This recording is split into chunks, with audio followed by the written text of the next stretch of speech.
We talk a lot about marketing at Arena Collective, and in this conversation with Barbara Golden, she uses a marketing tool that not a lot of people use, and I don't talk about a ton.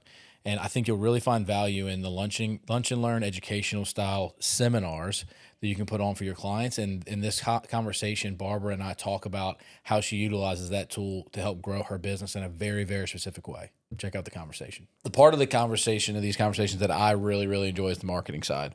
Okay. And so, we've talked a lot about the senior community, or that age demographic, or people who may be downsizing, but you've utilized the tool that a lot of agents don't use, and it's the seminars. And so, how do you use that as a marketing tool? I know we've talked about it a little bit. Let's talk about it a little bit more and more in depth. Like the seminar kind of style. What does that look like? Like how much organization does it take? Yeah, a seminar. Well, the seminar style, walk you through a seminar. Yeah, what does it take in order to organize that? My gosh. Yeah. It's a lot. It's really a lot. And I don't know what I was thinking when I took on the second one, because I do 2 a month now, one in Slidell and one in Mandeville. But the seminars, it's setting up the Facebook event. I probably don't even have any set up for April yet. It's setting up that. It's actually getting your people in place 2 months ahead of time, because you have to have those people in place. You have to have their headshots, because you have to advertise to the seminar today. I had to tell them what the next one is, Sure. and it's dating with a twist. So that'll be funny. But so you have to do all this ahead of time, but you're talking making up flyers, I control my own website. I really need to leverage. That's my goal coming up. Yeah. So, I have a website through GoDaddy. I do that myself, do the flyers, I network. The content that you're creating for the event, you're doing all that yourself too, Yes, right? everything is myself. And Yeah. then I do a little video. I try to do more video, but it all depends on what the hair looks like when you wake up. Not today. I can't wait to give you this so that you don't have to create some videos for yourself after Thank we you. get done. I appreciate that. But so, one of the questions I had about that is, how long did it take you to create a following where you had actual butts and seats? Okay, so that's definitely the tricky part. And, I have counterparts around the country who give seminars too. So we collab once a year. We'll meet in Reno next month. Cool. There's like 15 of us. We'll meet in Reno and we'll talk about how our seminars are going, because I do have counterparts that are getting 90% of their business from the seminars, doing 60 deals a year. Wow. It's a bigger city, so I'm going to have a Smaller pool. little smaller rate of return here. But where was I going with that? It's like, how did you get your following? So to get in the following, I go to we have a network here, St. Tammany Aging Network. Cool. Right? It's a network group. Christwood sponsors it. Typically, it's at Christwood, not that they sponsor it, but it's at Christwood. I guess they sponsor it. So we meet there, and it's people from all the businesses that work with seniors, right? I also, I talk to widows groups and church groups and senior groups. And Is it Oshner that has a group? Oshner Golden Opportunity has a group, and they were very instrumental on helping me to grow, because I used to be in Golden Opportunity's email letter. Now they want me to give the seminars at Oshner. Love it. Wow.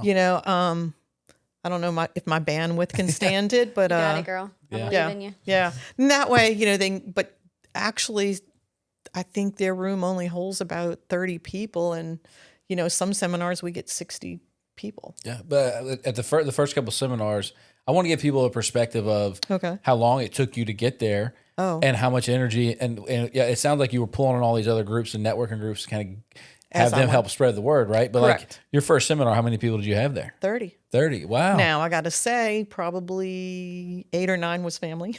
Okay, that's all right. But there's still 20. So it was great. And then the second one was like 10. Yeah. So we thought, what happened? Well, our family wasn't there. But yeah, it took the word getting out. Definitely boots on the ground, handing flyers everywhere. When I started in Slidell, they did a huge half-page ad on me, and right away Slidell grew. Wow. Yeah, it didn't take time for Slidell to grow at all. So replicating the process was a lot easier than the first one. Or it was faster to get to where you're trying to go. Yes. That's great to know. And then, so you have about average 60 people at your seminars? No, right now I don't. It really got slow in the winter, but I think today we had 33. Gotcha. So I'd say that's an average. Gotcha. And these people, but there's common faces in every one of your seminars. Absolutely. Right? and you continue to network within those people to have them invite more of their friends and family to come. Right. And they give my name out. They just think it's absolutely great what I do for them, and they bring their friends. Yeah. So, and also, so the seminars that you're doing, the other vendors that are in that group too. So, like, how many average vendors do you have that are a partner in this with you? We have about I have about seven. Seven partners. Seven But you've had other people come and go. Yeah, right? I've had people come and go. One or two might have left because I didn't think we were a good fit. Yeah. Mutual agreed upon.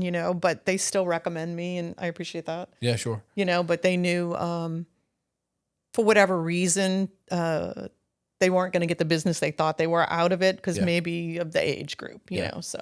And I'll have people, and I wanted you to give your advice on this. I've had people come to me and say, I want to start throwing seminars for people, but they don't have a niche in which they're working. They just want to they come to me and they're like, y'all do a lot of stuff. Let's do a lunch and learn. Yeah. And they don't have a topic. We see you educate, so we're going to educate with you, but you invite all the people, and also you provide the time. Yeah. Right. You know what I'm saying? So how much of a difference does it make if you're going to do these seminars that you actually have a topic and an ideal audience member for that seminar? Yeah, well, that's crucial. So, I mean, and hey, ChatGPT is a really good friend, but I do have, the Senior Real Estate Institute and all the other seminar holders around the country. So we collab on what topics we've used, and we'll share topics, like 911, what's your emergency? Yeah. And we'll do that in June before hurricane season, stuff like that. So it's just, if I'm at that age where, my mom passed away last year, she was 92, right before her 93rd birthday. So,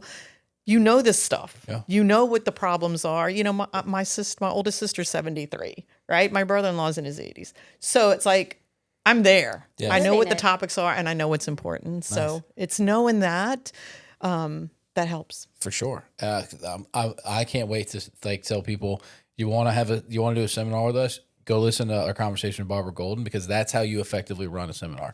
And it's a great tool, right? I mean, you Absolutely. said it earlier, you got to have all your pillars. You got to have your cold calling. You got to have your social media networking. You got to be able to do some sort of educational type stuff. You got to have your one-on-one type of relationship marketing. It's good to have a little bit of everything, but you've got to understand who your ideal client is and be intentional about how you're marketing within each one of those pillars. Because if you don't, you're throwing a bunch of spaghetti at the wall. You're not going to have people show up. They're not going to know what you're about, who you are. And then once you identify who your ideal client is, it takes time. Right. Your first meeting, you're not going to have a blowout. You may have one. Yeah. So you practice or invite your family. But I say, and I've told other real estate agents, I've given them ideas I have on seminars, and I'm like, but you got to do it. You got to show up month after month after month. Yes. Yep. And most people don't have that. They don't have that edge. I was listening to a TikTok video this morning, and that was the whole thing. Like, you can plan, you can have all the goals in the world. The guy, his trick was, he held up $50 and he said, "Who wants this $50?" And everybody in the crowd raised their hand. He just stood there. He said, "Who wants this $50?" Nobody got up. One lady got up, and he said, "You know what the difference between her and everybody else is? She took action. She didn't just say she wanted it. She got up and came and got the money." And that's how you have to do it. You have to earn it. You have to get up and take action. If you don't get up and take action and consistently do it, you're not going to get anywhere with it. Yeah. And it takes time. It takes consistent and discipline to actually get some momentum in order to. Agreed. And it's not just seminars, though. That's the challenge that I think people don't always look at that correlation. Same thing with dialing. You started off this episode talking about, if I did 100% of what my coach was asking me to do, dialing for dollars, you would have the same level of success, right? It's showing up consistently no matter what avenue you go through for marketing. Right. And same with us. It's exhausting that we're continuously doing the number of events that we do or the amount of content that we do.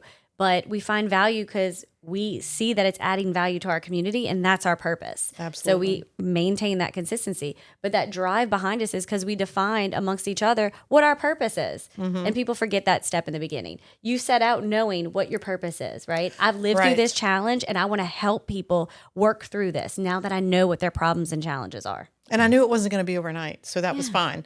I knew it was going to be a long-term plan. Realistic expectations. Right. So I think in 2 years, even if I've only closed 6 deals, you figure I have sponsors that pay for my seminars. Thank you very much, Arena.